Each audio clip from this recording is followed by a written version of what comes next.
What's going on? This is Coach Marcus. Pretty much my Eagles post game. Eagles basically dominated the Steelers. I expected them to win. Jalen Hurts put on the show. AJ Brown put on the show. They could not hang with our receivers. AJ Brown just showed why he was worth the money. Period. Um, and also props to Jalen Hurts. He was throwing dimes. That first touchdown, that was just AJ making a play. He threw in the double coverage, and I know he threw in the double coverage thinking that AJ was either going to catch it or nobody. Minka Fitzpatrick was right there. For all intent and purposes, it should have been a pick. It should have been a pick. But AJ Brown went up and got it. I don't know why Minka Fitzpatrick waited for the ball to come to him. If AJ Brown hadn't caught it or hadn't been there, obviously he would have got the pick. But AJ Brown went up, took it out the air, 6 points. And the other two, Jalen Hurts put the ball in the perfect position. So that just reinforces the fact that Jalen Hurts has progressed to an elite level passer. Maybe not elite level yet, but let's just say that Jalen Hurts is one of the better passers in the league this year. Um, you guys heard me say early in the year, I just need Jalen Hurts to be good and consistent. He has elevated that to great and consistent. I did not expect great. I won't say he's elite level. When you're elite level, that means you're 300 plus every game. And that's just not our style right now. We still like to run the ball. We still like to run out the clock, running the ball, and just pound teams in the second half. And that's what we do. So he's not going to get, you know, 300 plus every game. That's just not the way we do business. And how we are doing business is working. So if it ain't broke, don't fix it. You know what I'm saying? So he is not elite level yet, but he is playing great football. He is throwing the ball great. I think he had maybe two, maybe three passes that we could have taken back. The one specifically I'm thinking about was the one, I believe it was either late in the third or the fourth quarter. He threw it to Devontae Smith. He ends up dropping it. Devontae Smith lost his footing. He tried to stop and come back and catch the ball because it would have been kind of like a back shoulder pass across the middle. And he planned to come back and catch it. If he doesn't lose his footing, he definitely catches that ball. So just different things like that. He took like 3 sacks today. And those were sacks where teams are playing him smart now, where they're not giving him the running lanes. If he has to get out, he has to escape outside.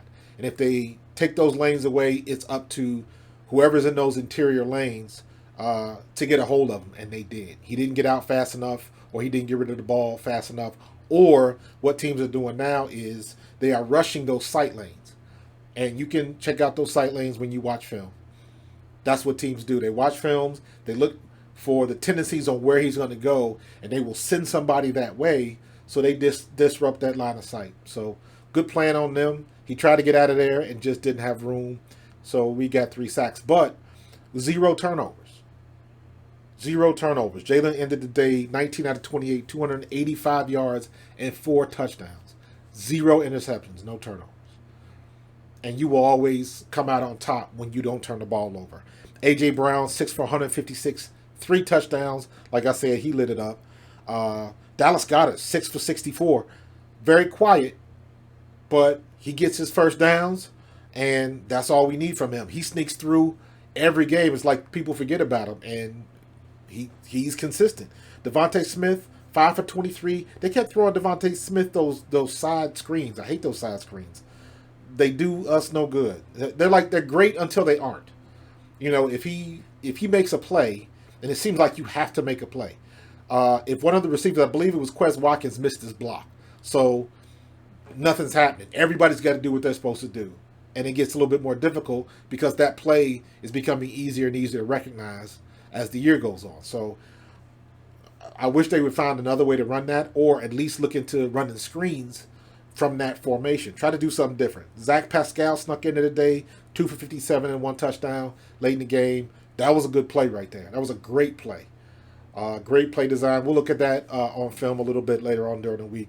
But Jalen Hurts, monster game. A.J. Brown, monster game. Our defense, Milt Williams had a forced fumble in the sack. Hassan Reddick had a sack. Jordan Davis left with an ankle injury. I thought it was a knee, but for all intent and purposes, or for all the reports, said it looks like it is a ankle injury. So we'll have to see. It looked like he could barely walk. He probably should have been carted off, but probably just out of pride, he didn't want to be carted off. So that could be expensive because that's a big hit to our run defense, the way we play it, and just he's so disruptive in the middle because I haven't found or seen too many centers on film that can handle him. They got to put a double team on him, and just to lose his presence in the middle, somebody's going to have to pick up that slack in our run defense. So we'll see what happens with that. Robert Quinn, I was watching him today. I don't think he had any tackles, but Robert Quinn looked like Hassan Reddick his first 3 or 4 games. It wasn't like Hassan Reddick was playing badly. He was just almost there. Quinn was the same way today. I saw 2 or 3 plays in particular where he was almost there. And, he forced somebody to throw the ball a little bit early. You don't get credit for anything, but you know what I say. Sometimes you don't have to make the play to make the play. So give him a little bit more time to get things together. He's going to be effective for us because he was had his hand on the QB, just putting pressure on from the outsides, and he's definitely going to come into his own. Just got to give him time to get comfortable. Definitely not worried about that. This week, we got a short week. Going into playing the Texans. Thursday Night Football, that's us. So, and that's it. We're looking good, playing good ball, playing good defense. I don't think we should have any problem with the Texans, but, you don't shortchange nobody. Got to go down and handle your business. So, let's get rested up for this short week. And another thing, I don't know if anybody saw how Carolina lost that game against the Falcons. And I'm saying this as a point to make on how the Eagles conduct their business, starting from Sirianni and more specifically Jalen Hurts. His attitude, his tone has trickled down to everybody on that team, so everybody stays focused.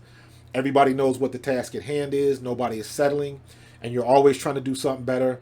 I know they use the phrase now, left meat on the bone, left money on the table, left plays on the field. All that just means is that you didn't play perfectly, and there's things that you can always do better. But they know how to keep their poise. That one penalty on A.J. Brown on that touchdown, I thought that was a weak penalty, but it is what it is. But as far as poise goes and keeping yourself together, they score on the touchdown. Carolina, 12 seconds left, they throw a Hail Mary, catch it, tie the game. So all they need to do is kick the field goal to win the game. But the receiver that caught the ball throws his helmet down, gets penalized, so now the extra point turns into like a 40-yard field goal, and the kicker misses it. So they got to go into overtime. Then they have another opportunity to kick a field goal to win in overtime. Kicker misses it. And Atlanta ends up winning the game. And all because that receiver didn't keep his poise, didn't keep his helmet on. They get penalized. It just caused the domino effect. That extra point sails wide to the left. But if you're 5 yards closer, that's a good field goal. Or if you're kicking from where you normally kick, game is over. So just Eagles are not doing stupid stuff to lose games. And that was a prime example of how just not keeping yourself together, keeping your poise, can cost you a game. And that cost Carolina a game. So kudos to the Eagles, keeping everything together, keeping the team on the even keel. As long as Jalen Hurts is driving that ship, we're in good shape. Gotta stay healthy, gotta stay healthy, gotta stay healthy. That is going to be the theme for the rest of the year. The Eagles do have a legitimate shot to run the table, but we got some tough games coming up. I was watching Tennessee. Malik Willis is playing now. That's going to be a tough game. Chicago's not going to be – we're not going to run them over. That's going to be a tough game. The Giants, both games are going to be tough. And when we go back to Dallas, definitely going to be a tough because Dak Prescott looked pretty good today. So we got to have our P's and Q's together. Our defense has got to be tight, and everybody's got to be healthy. That's what it's going to come down to. So look forward to seeing you guys on Thursday for the show, Pro Fan Talk, on A2D Radio. I will be the Thursday night pregame show, so I'm looking forward to that. Hopefully have some fun things lined up. So we'll be ready to go. So let's keep it moving. Go Birds.